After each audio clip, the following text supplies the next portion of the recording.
সুপ্রভাত, সুপ্রভাত। কেমন আছেন বন্ধুরা? আশা করি ভালো আছেন, সুস্থ আছেন। আমিও ভালো আছি। আপনাদের সুস্থতা কামনা করে আজকের ভিডিওটা এইখান থেকেই শুরু করলাম। গাছের ডাঁটাগুলো বেশ বড় বড়ই হয়েছে। কচি থেকে একটু মোটার দিকে যাচ্ছে। এই ডাঁটাগুলো খেতে বেশ ভালো লাগে। আর কুয়াশাচ্ছন্ন আকাশ, দূরে কুয়াশার সাদা চাদরে মোড়ক। তো লাউ গাছগুলো সেই কুয়াশার জল পেয়ে আরও লল করছে। যদিও ফাল্গুন মাসে কি হয় বলুন তো? একটু লাউ শাকগুলো একটু টক, টক হয়ে যায়। তাহলেও খেতে ভালো লাগে। বেশ কচি, কচি ডগ গজায় তো। আর ওই যে পুবের আকাশ লাল হয়ে সূর্যের দেখা। এখন ঘড়িতে বাজছে প্রায় আপনার ৫টা ৪০ নাগাদ। সূর্যদেবের দেখা দিয়ে দিয়েছে। এবার চারিদিক আলোয় আলোকিত হয়ে যাবে। দেখতে ভারী মজা লাগে। দেখতে ভারী ইন্টারেস্ট লাগে। তো আর এই গাছটা এক আঙুলের মতো ছোট্ট একটা গাছ এনেছিলাম। তো ব্যালকনি গার্ডেনে গাছটা কিছুতেই হচ্ছিল না। দেখালাম স্থলপদ্ম গাছে এবার একটা কুড়ি এসে গেছে। মনটা কি আনন্দ হয় বলুন তো? গাছের কোনো বাড়িতে নিজস্ব গাছ লাগিয়ে সেই গাছে ফুল ফল এলে কতই না। ছোট্টবেলা থেকেই মা শিখিয়েছিলেন সংসারের রীতিনীতি, তাই বোধহয় আজও পালন করে আসছি। সকালবেলা চোখ মুখ খুলেই চোখ বন্ধ রেখেই বাথরুমে চলে গিয়ে বাসি কাপড় চোপড় কেচে নিয়ে আগেই ফুলটা তুলে নিই, ঠাকুরের বাসনগুলো ধুয়ে নিই। এটা আমার নিত্যদিনের প্রত্যেক মুহূর্তের কাজ। যেহেতু কাপড়গুলো ধরুন রান্না করতে গিয়ে তেলের ছিটে লাগে তো অবশ্যই এঁটো কাটা হয়ে যাবে ঠাকুরের বাসনগুলো, তাই জন্যে একটু সকাল সকাল আমি ধুয়ে নিই বন্ধুরা। আর ধুয়ে নিই, ফুল কটা তুলে ফেলি। ওপরের দিদি অবশ্য বেশ কিছু ফুল আবার দিতে শুরু করেছেন, তাই ফুলগুলো এখন বাচ্চাবাবুকে কিনে আনতে বারণ করেছি। আজ সন্ধ্যে, ঘড়িতে বাজছে 6টা। তো ফুল টুল তুলে ঘরে ঠাকুরের বাসন ধুয়ে রেখে দিয়ে এসে নিজের জন্য 1 কাপ চা বানিয়ে নিলাম এবং চলে এলাম ব্যালকনি গার্ডেনে। প্রকৃতির সৌন্দর্য দেখতে দেখতে দূরে কুয়াশার মোড়া চাদরে ঢাকা, দূরে ট্রেন চলে যাচ্ছে। ট্রেনটা খুব একটা আবছা দেখা যাচ্ছে। সেদিকে তাকিয়ে থাকতে থাকতে গরম চায়ে ডুবিয়ে বিস্কুট খেতে আমার ভীষণ ভালো লাগে। আপনাদের কার কার ভালো লাগে? এইভাবে বিস্কুট খেতে বাচ্চাবাবু খুব হাসে, বলে বাচ্চা ছেলের মতো খাওয়া। কিন্তু আমার এটা ভালো লাগে। খরখর করবে তো মুখে, আমার তাই জন্য ভালো লাগে না। বিস্কুটটা একটু চায়ে ডুবিয়ে খেতে খুব ইন্টারেস্ট লাগে আমার, সেই ছোটো থেকেই জানেন তো। ছোটোবেলায় পাউরুটি দিয়ে ব্রেড দিয়ে এইসব দিয়ে খেতাম, এখন বিস্কুট। আবার শ্বশুরবাড়িতে যখন এলাম তখন অনেক কষ্টই করতে হয়েছে, মুড়ি দিয়ে চা খেতে হয়েছে। আমরা মেয়েরা সবই পারি বন্ধুরা। মনে দুঃখ কষ্ট থাকলেও সেগুলোকে নিয়েই আমরা সব মানিয়ে নিতে পারি। আমাদের মনে হয় এগুলো একটা মানে কি বলুন তো, ভগবান সৃষ্টি করেই পাঠিয়েছে। যেখানেই রাখবো আমরা ঠিক সেই রকমই থাকবো।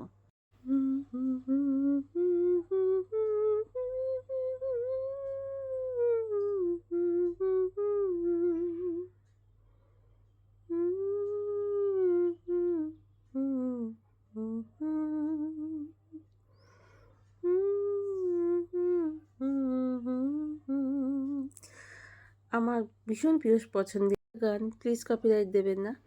তো যাই হোক, ভাতটা আমার এখানে হয়ে গেছে।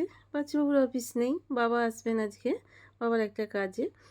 আর আমার মাটা বেরোবে, অফিস যাবে 8টা 40-এর ট্রেনে, তাই জন্য সকাল সকাল রান্নাটাও আজকে চাপিয়ে দিতে পারো। সানডে হলেও যে আমার দেরি করে রান্নাটা চাপাবো সেটা আমার পক্ষে পসিবল হয় না, কারণ ওই যে বললাম না প্রত্যেক দিনের মতো।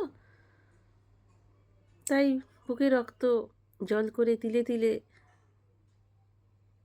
গড়ে তোলা এই সংসার আমার। সবার খেয়াল রেখে সবাইকে মানিয়ে নিয়ে চলা জীবন। বেশ স্বচ্ছন্দতা আছে, তাদের কথা আলাদা বন্ধুরা।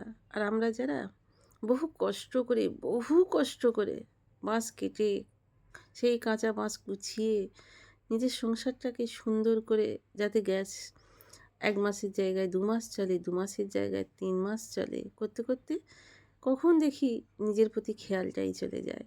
তাই বলছি বন্ধুরা, বুকে রক্ত দিয়ে তিলে তিলে সাজানো আমাদের এই সংসার, সেটাকে আমরা সকলেই ভালোবাসি।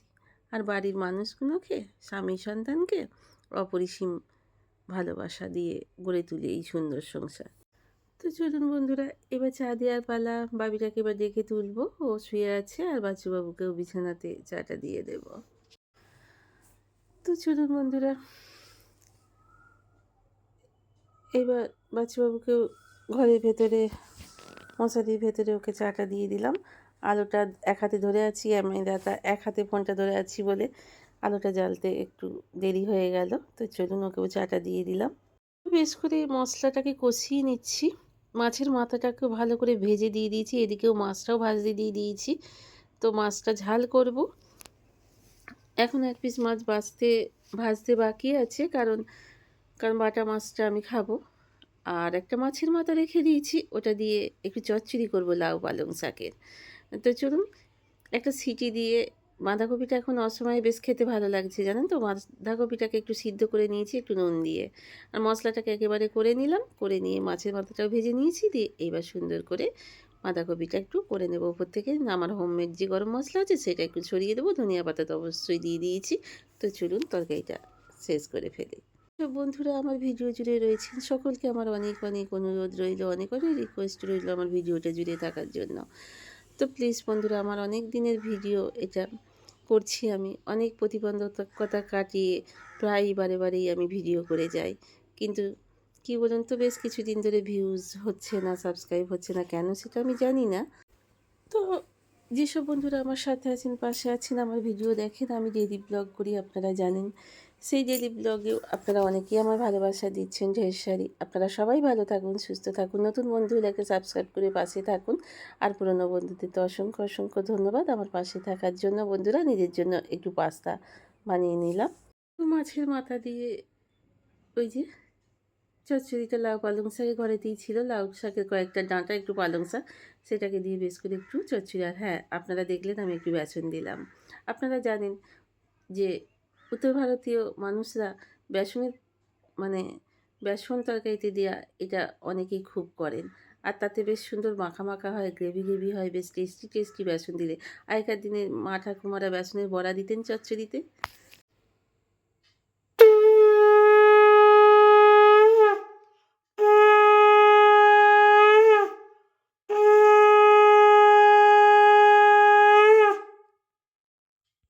টন্ডে দিয়ে নিলাম, দিয়ে নিলে একটু দিয়ে নিয়ে এবার বাবা, আমি আর বাচ্চুবাবু একটুখানি শশা কুচিয়ে নিলাম। বাচ্চুবাবুর আর আমার একটা বাটিতে নিলাম, আর বাবাকে দিচ্ছি শশা কুচিয়ে, কাঁচা লঙ্কা আর চপ আর পেঁয়াজি।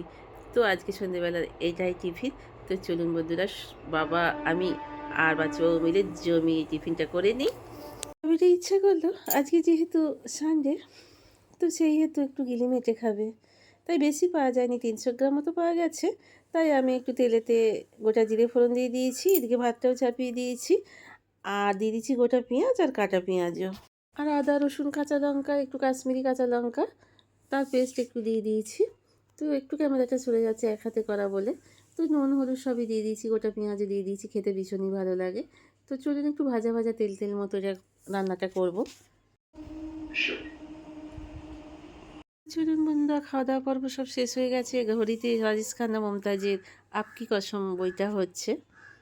তো বন্ধুরা, সবাই ভালো থাকুন, সুস্থ থাকুন, সদা সর্বদা হাসি খুশি থাকেন, এই কামনা নিয়েই সদা সর্বদা আছি। আপনাদের হাসি খুশি থাকাটা অনেকই জরুরি আমাদের জন্য। সবাই ভালো থাকুন, সুস্থ থাকুন। আজকের মতো শেষ করলাম। Good night.